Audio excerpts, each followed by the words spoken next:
Hi YouTube, this is Jose again, here on my take on the 1911 by Raptor by Kimber.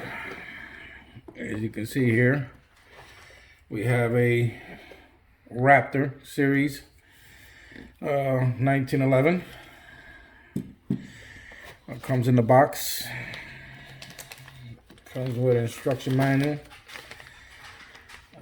little Kimber sticker. It's got a lock. I removed the lock out of it in order for me to close the box.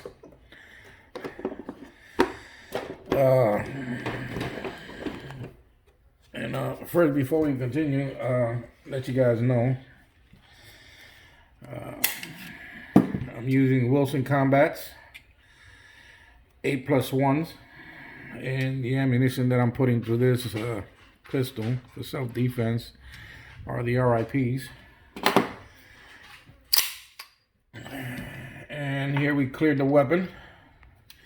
Weapon's cleared. And before I go on to tell you my take on this 1911, one of the things that I did do was upgrade the mainspring housing with a metal one, because the one that comes with the pistol is made out of plastic.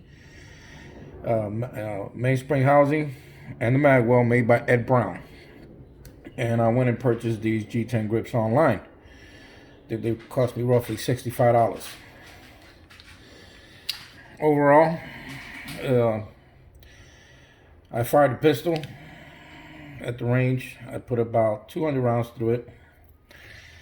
I put through it some 230 grain full metal jackets. I put some RIPs through it. I put some hydro shocks through it, and 6 hour range ammunition. To say the least, I didn't have one hiccup with the pistol. Pistol functioned flawlessly. The pistol, as you can see, comes with serrated sides in the front and back. Makes it easy for me to pull it back and chamber it.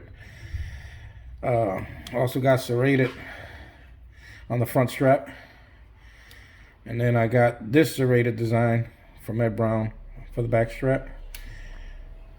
Comes with an extended beaver tail, skeletonized hammer, skeletonized trigger. Has about a 4-pound trigger, 4.5. I haven't measured it yet because I don't have a measurement. Comes with this 3-dot sights. Overall, comes with these serrations on the top of the pistol here. And as you can see here, it uses a bushing for the barrel. Overall, this pistol, I fired it at the range. Not one hiccup. Extremely accurate pistol. I think this is one of the best pistols that you can buy from Kimber. This is all stainless steel frame, stainless steel upper or the slide. And the gun is fabulous. It has no play. When you buy a cheaper gun, you'll have some kind of play here. Usually after you run a few hundred rounds through it, it'll start to loosen up a little bit. It's still tight. It has the ambidextrous safety that came with it from the factory. The only changes that I made to the gun was adding the Ed Brown mainspring housing with the mag well and the G10 grips. Overall, the gun feels great. My take on this pistol is worth every penny. You can find them anywhere from about $10.50 to about $1,400 price range on these pistols. You just got to look online to find it. You can buy them brand new for that. I bought mine for $1,050, so I think I got a pretty good deal at Guns Bud Shop online. I didn't show you guys when I installed this. It's pretty simple. I wish I'd had showed you me installing this in here. Make it easier for everybody else to see how it was installed. But I just wanted to give you a take on what I think about this pistol. Like I said before, it's worth every single penny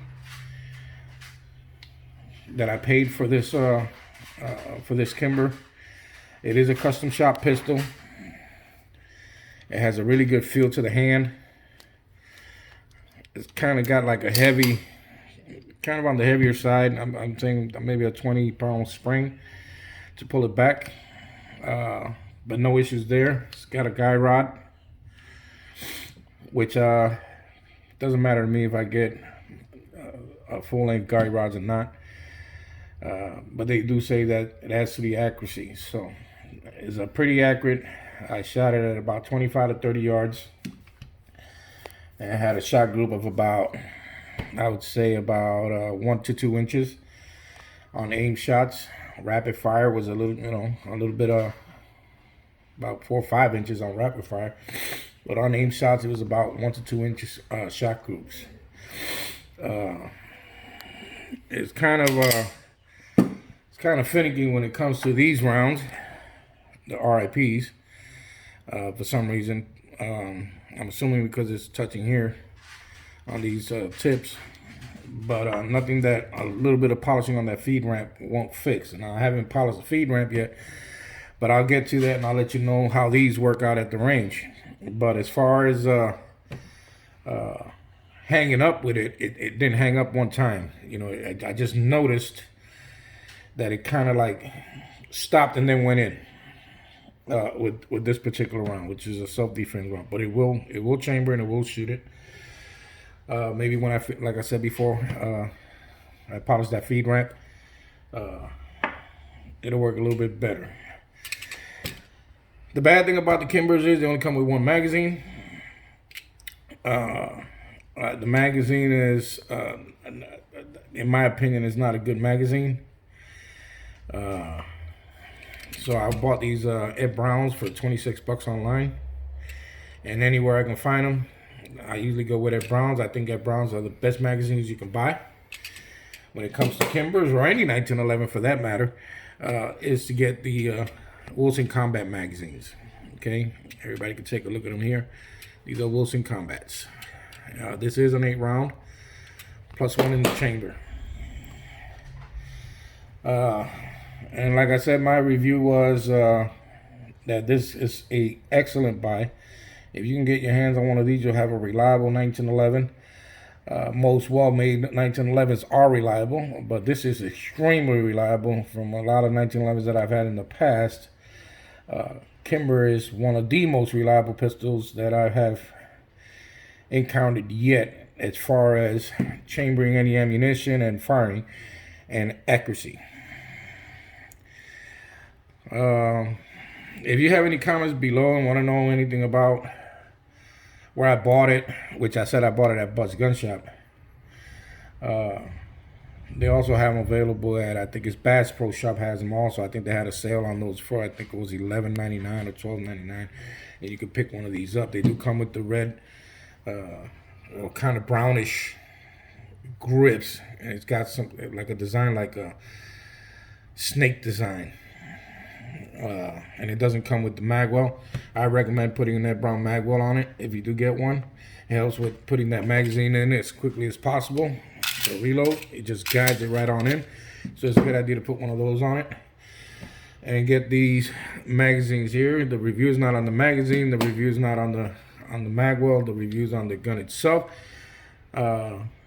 My take on it, I did 25 years in the U.S. military. When I first joined the military, they had 1911s at that time, made by Colt Remington, and I think there was a few Singers that I saw when I was in the U.S. military, regular U.S. military 1911s. So I'm pretty handy with 1911s. I love 1911s. I'm all 1911. Most of the guns that I own are 1911s, and I think it's the best platform ever made. It's been around for more than 100 years, and this gun is still one of the favorites amongst collectors, amongst avid shooters. Great gun. If you had any questions or any feedback, please leave it down below. I appreciate it. Thank you.